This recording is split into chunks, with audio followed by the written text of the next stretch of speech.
Good morning, friends. Welcome to Akulmach Live. And today we have to talk about the Russia-Ukraine crisis. And as you know, friends, that the West had put a lot of sanctions. I mean, there is nothing which has now remaining in the book. They have slapped all kinds of sanctions on Russia, and these sanctions will not basically put the government of Russia into any trouble, but the people of Russia and people of the world will suffer because of that. Everybody knows that, and certain other type of people who are the arms manufacturer, etc., will be making money. And I think the duplicity of the West has to be exposed today, because whenever they are supplying the aid or some arms to Ukraine army, they are actually doing it at their own exchequers money.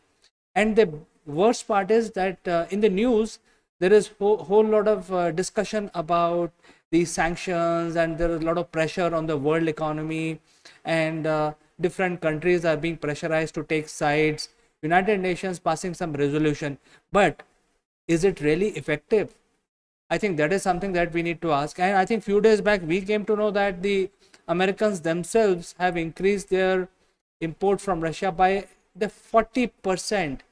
So it is so high. They one side they are basically condemning and asking other countries to condemn, and they don't care about if other countries don't get wheat from Ukraine, but they are increasing their own imports quietly, which is not talked about, because I think the media is also getting completely biased. They are not reporting these things.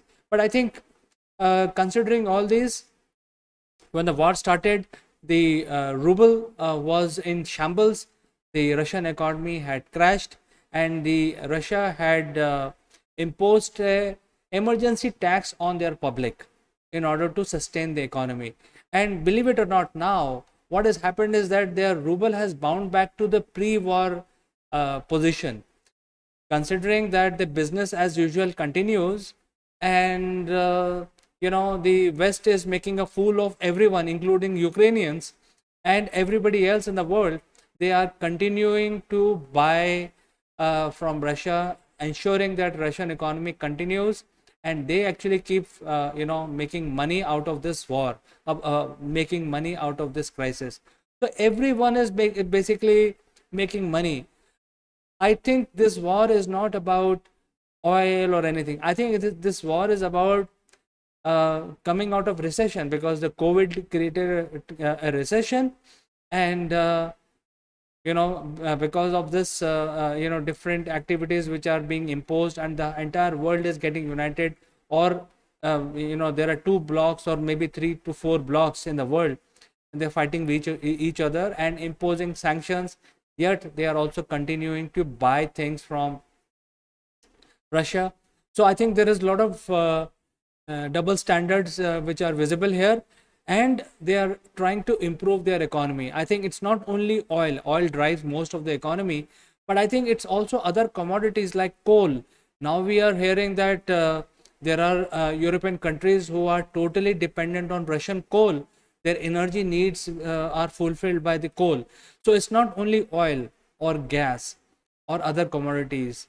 So I think the world is, I think it's a very strange place right now, because what we hear every day in the news is not what is actually happening.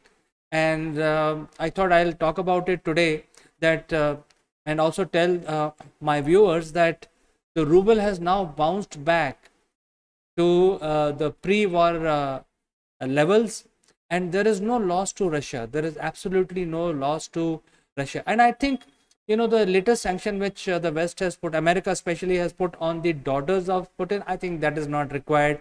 Why you need to drag kids into all this? I think you want to make money, continue making money. I mean, make fools of few people, but don't take such measures which are not required at this point in time. Why drag them into this whole thing? So I think this is something which is very serious. Everybody is affected by that, and we cannot stay away, because I think partially it is related to the business also.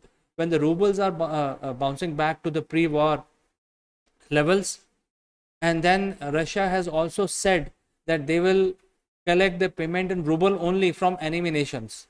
So, with India, for example, since I'm in India, I will talk about that.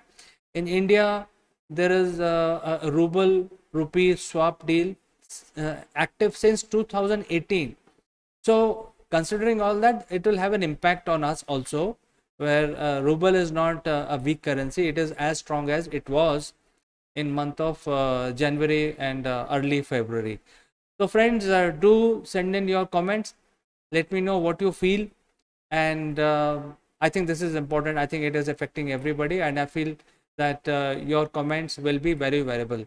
So for today, I like to say goodbye in this session of Morning Brew, but I will catch you in the next one.